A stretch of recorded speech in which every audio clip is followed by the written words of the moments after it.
We trust that you've been encouraged by what you've learned about boundaries and about yourself in our meetings together.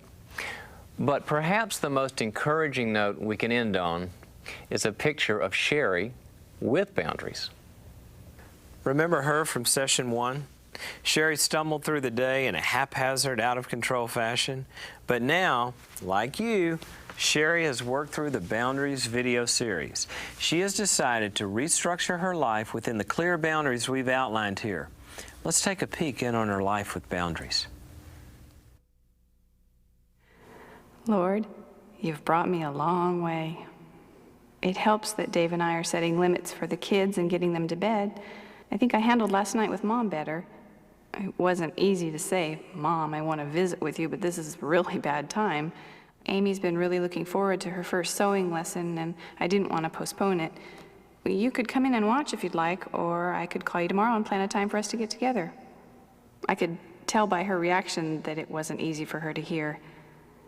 My support group really helps me not feel guilty for saying no. It's fun to have a new dress, a size smaller. Thanks God for my new self-boundaries. You're really helping me stick with this diet and exercise program. Unusual to hear from Michelle.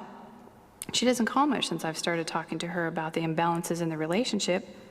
Like that time at lunch when I told her that she seems to call only when she was hurting, but that she is either unavailable, distracted, or uninterested when I'm struggling. Maybe she'll call back, maybe not. I'm sad if she's not happy with me, but people probably weren't too happy with Jesus when he withdrew from them to be with his Father.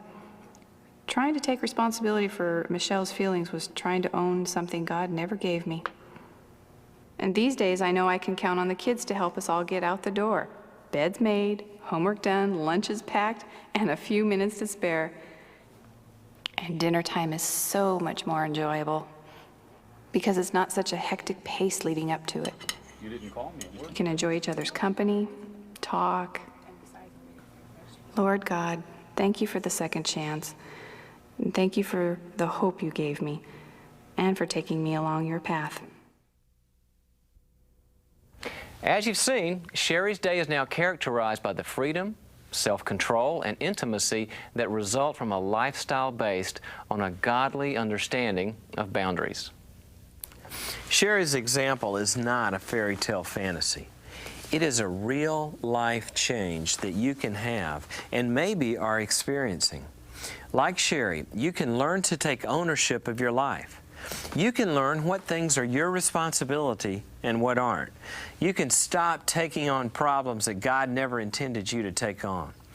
You can learn to live by biblical boundaries and experience the relationships and achieve the purposes that God intends for you.